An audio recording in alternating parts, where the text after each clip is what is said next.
Hey everyone, Jared here. The Pixel and Pixel XL are pretty hot phones right now, so for a little over 2 weeks I've been trying to figure out if, for the money, the Pixel XL is worth it over some other flagship phones right now that kind of arguably offer more. Okay, so design-wise, you're either gonna love it or hate it. It's a pretty simplistic looking phone, and while it does have that large chin at the bottom, I actually don't mind it because for me, it makes it easier to hold it in landscape while watching videos without accidentally pressing any buttons. It's also a bit thicker to hold that larger battery, which we'll get to in a minute. And you know what?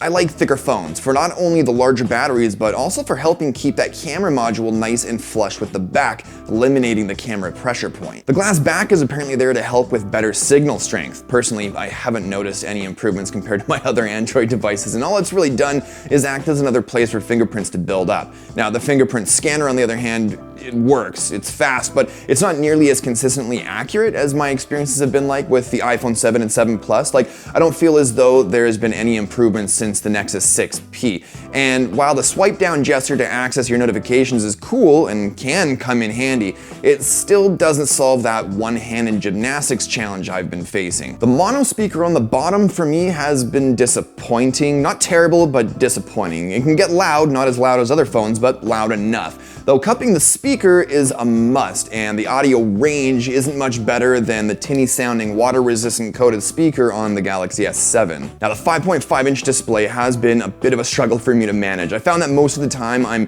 doing those hand gymnastics trying to reach most items with one hand, but people with larger hands than me might not have that issue, but it's been a challenge for me. One I'm almost willing to forgive due to that beautiful AMOLED QHD panel.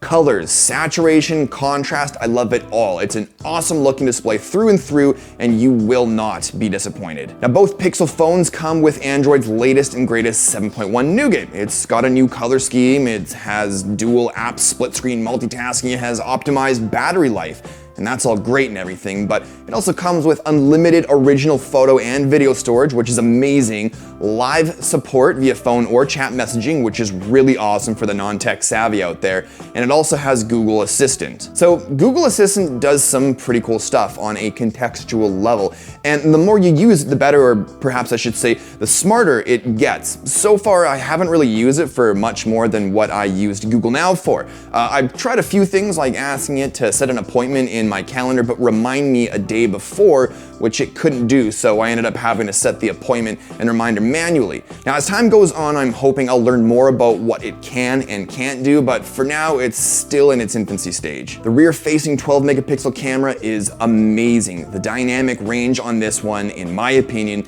has set a new standard for smartphone cameras. It keeps blown-out highlights in check and brings out details in the shadows.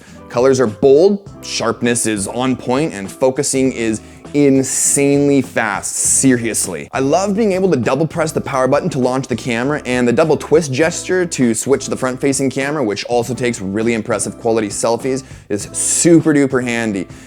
Google's really hit the ball out of the park with the camera this year. Having said that, it's not 100% clear yet what's causing it, but lots of people have been complaining about the halo effect in certain lighting conditions. I'm sure you've heard of it. Some people think it's because the glass panel on the back isn't optically sound. Some people think it's because the lens elements aren't lined up properly, but whatever it is, it can be really annoying.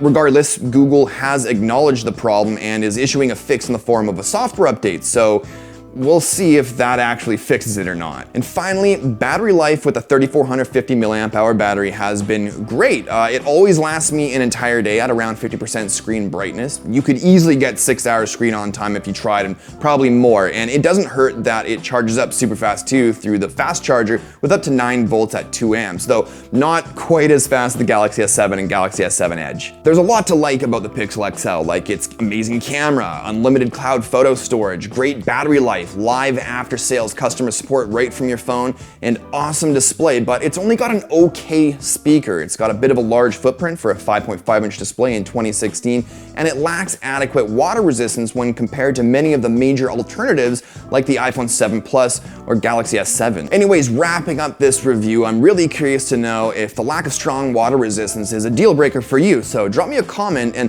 let me know if you had the chance to pick between the Galaxy S7 or Pixel XL, which one you you go for. Big thanks to Rhino Shield for sponsoring this video and who has your back with their crash guard bumper case thanks to its honeycomb pattern, shock spread technology, and custom formulated polymer. Throw on the Rhino Shield screen and back protectors and you've got a setup that can not only withstand drops from over 13 feet, but also display impact force from large heavy objects like hammers, which you've probably seen in one of Unbox Therapy's recent videos. Links for the Rhino Shield crash guard and protectors will be in the description. Anyways, if you like the video, show me some love and hit up that like button, and if you're new to my stuff, don't forget to subscribe for new videos every week. But thanks as always for watching, and I'll talk to you all in the next one.